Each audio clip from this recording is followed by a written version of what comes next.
Nous sommes en direct avec Stéphane Ravier, donc je le disais, sénateur des Bouches-du-Rhône, membre de Reconquête, le parti d'Éric Zemmour. Bonjour Stéphane Ravier, merci de nous rejoindre ce matin Bonjour. sur BFM TV. Vous êtes en route pour Toulon, là peut-être d'ailleurs, parce que je crois que vous allez Pas participer. encore. Pas encore, mais Pas bientôt. encore.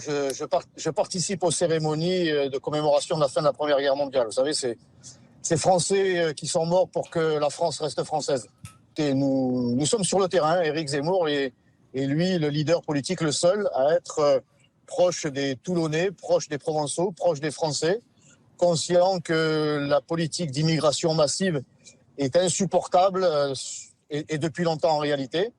Elle est insupportable sur le plan économique, social, identitaire et sécuritaire. Des élus Reconquête et des cadres Reconquête solidaires des Provençaux et des Français. Et donc dénoncer ce qui est un symbole fort, ce bateau qui est, je dirais, l'avant-garde du grand débarquement et qui est qui provoque déjà la conséquence du grand remplacement. Donc il s'agit de 200 clandestins qu'il était urgent bien sûr de sauver de la noyade, de la possible noyade, mais nous contestons le cap qui a été pris par l'Ocean Viking, par ce bateau. Il n'aurait pas dû mettre cap au nord mais cap au sud. Il aurait dû rejoindre les côtes africaines pour mettre en sécurité ces clandestins. Près de 3 millions de titres de séjour qui ont été délivrés sous le premier mandat d'Emmanuel Macron, la présidente de la République. 3 millions de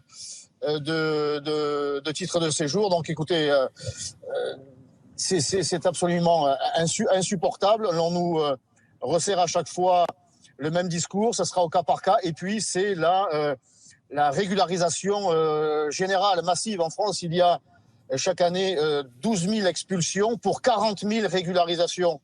C'est ça la réalité de la politique migratoire d'Emmanuel Macron, qui n'a jamais été aussi massive. C'est vraiment le président de l'immigration massive et du grand remplacement. Et on essaie de rassurer les Provençaux, on essaie de rassurer les Français avec des discours qui ne sont jamais suivis des faits. Je ne comprends pas pour quelles raisons nous devrions nous comparer par rapport à d'autres pays européens et surtout pour quelles raisons seuls les pays européens devraient prendre leur part. Ça fait bien longtemps que nous avons pris notre part et même la part des autres.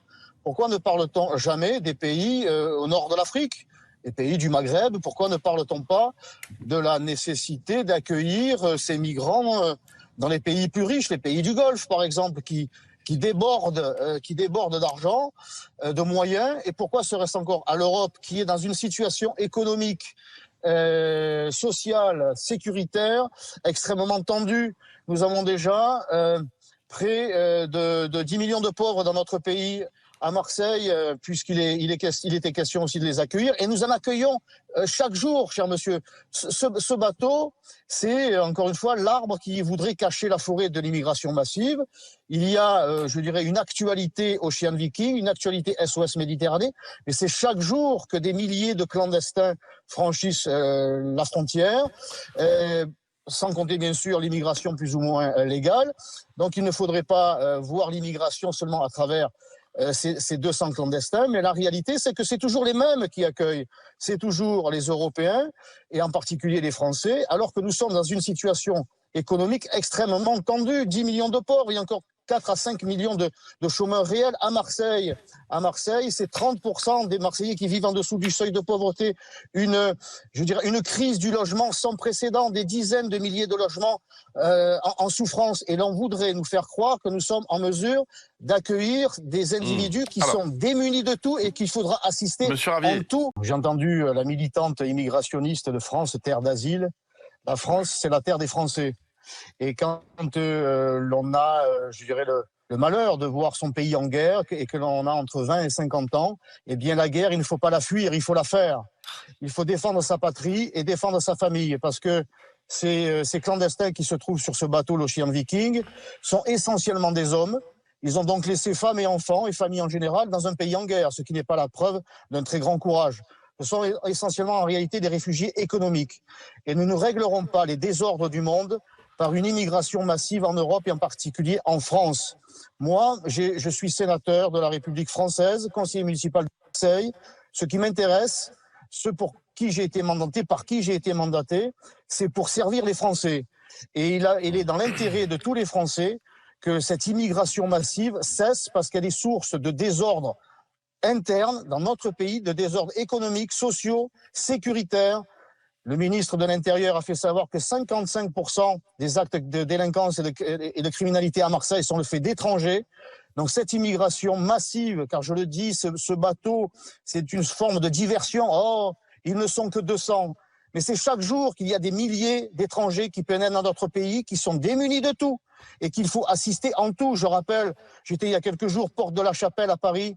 Ce sont 400 clandestins afghans qui sont là à s'entasser, sans d'ailleurs que la France soit en mesure de répondre à leur détresse sociale. Bon, c'est sur l'ensemble du territoire, puisque maintenant Emmanuel Macron veut, répartir l'immigration qui déborde des grandes villes et des métropoles dans les campagnes, parce qu'on ne sait plus où les mettre. C'est ça la réalité. Alors il y a les statistiques bidonnées, je dirais militantes de France Terre d'Asile, et puis il y a la réalité que vivent les Français, que subissent les Français. Ils sont largement majoritaires, toutes les études le montrent, à ce qu'il y ait une réduction de l'immigration, voire un arrêt de l'immigration. Il suffit d'ouvrir les yeux pour voir les conséquences de cette immigration massive. Et bon, nous sommes les seuls à Reconquête et Éric Zemmour à ouvrir les yeux et à aller sur le terrain pour faire savoir aux Français que nous sommes à leur côté. Oui, alors les demandes d'asile, vous faites bien de le dire, parce que Madame de France Terre de Fou, là, nous disait que les chiffres n'évoluaient pas. Non, mais France Terre d'Asile. D'une manipulation. C'est une belle idée d'accueillir des gens aussi. Le nombre de demandes d'asile était de 35 000 en 2000. C'est pas si vieux, 2000. 35 000. Bon. Aujourd'hui, c'est 138 000. 138 000, ça a été multiplié quasiment par 4. Et comment voulez-vous que nous absorbions une telle masse humaine démunie de tout, qu'il faudra assister en tout, alors que nous avons notre système social à bout de souffle, que nous avons des milliers de chômeurs, des millions de pauvres, et avec, je dirais, ce désordre interne que cela crée en France, d'insécurité et d'identité. Bon, il faut quand même regarder la réalité en face. Mais moi aussi, je peux avoir, je dirais, des sentiments de la peine, de la compassion pour ces individus pris individuellement, femmes, enfants. Mais si on raisonne avec le cœur, cher monsieur, nous finirons tous par être emportés par le fond. La France n'est plus un Eldorado, c'est un radeau.